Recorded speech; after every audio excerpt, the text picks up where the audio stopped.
Proverbs 3 verses 5 and 6 say, "Trust in the Lord with all your heart, and lean not on your own understanding. In all your ways acknowledge him, and he shall direct your paths." These verses remind me of my first road trip up the coast to San Francisco in 2009. When I travel, I like to plan my route in advance so I know exactly where I'm going. And so I spent several evenings identifying places along the way that I wanted to visit and mapping out my route.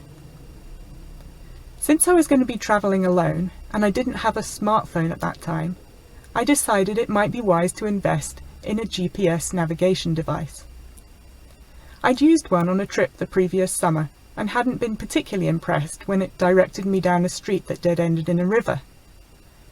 Nevertheless, I reasoned that there were a lot of maps in that little black box that I could consult in the unlikely event that my typically very reliable sense of direction somehow failed me. And so, with the routes memorised and the navigation device safely stowed in the glove box, I set off on my adventure.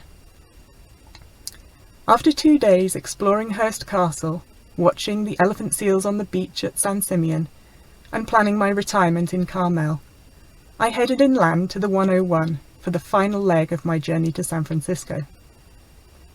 Everything was going very smoothly until somewhere near San Jose it started raining. The rain was light at first but quickly became heavier, and I found myself in a torrential downpour. I could barely see the lights of the car ahead or the lane markings, let alone the road signs overhead telling me which lane I needed to be in to continue on the route that I had memorised. Fortunately, I passed through the storm safely, but when visibility improved, I discovered I was in the wrong lane and it was too late to do anything about it. So I was forced to continue in the wrong direction for several miles until I could exit the freeway and find a safe place to stop and consult the navigation device, still tucked away safely in the glove box.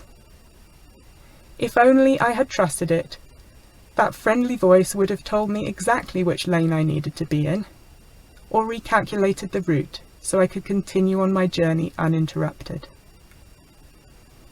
Later, it occurred to me that sometimes I treat God like my navigation device. I don't like the directions that he gives, and I prefer to figure things out for myself. But I'm happy to keep him around in case all else fails. I rely on my own intellect and reasoning, or as the Good News translation puts it, what you think you know. But he knows exactly what lies on the road ahead, and promises to guide me along the best route. The road may not always be smooth, and sometimes he might lead me to places I don't want to go. But if I seek him, he will ensure that I don't take any unnecessary detours, and that I arrive safely at my destination. The Message version of these verses says, "Trust in the Lord from the bottom of your heart. Don't try to figure out everything on your own." Listen for God's voice in everything you do, everywhere you go. He's the one who will keep you on track. So that's my encouragement to you too, wherever you are on your journey. Trust God, ask him for directions, and let him guide you.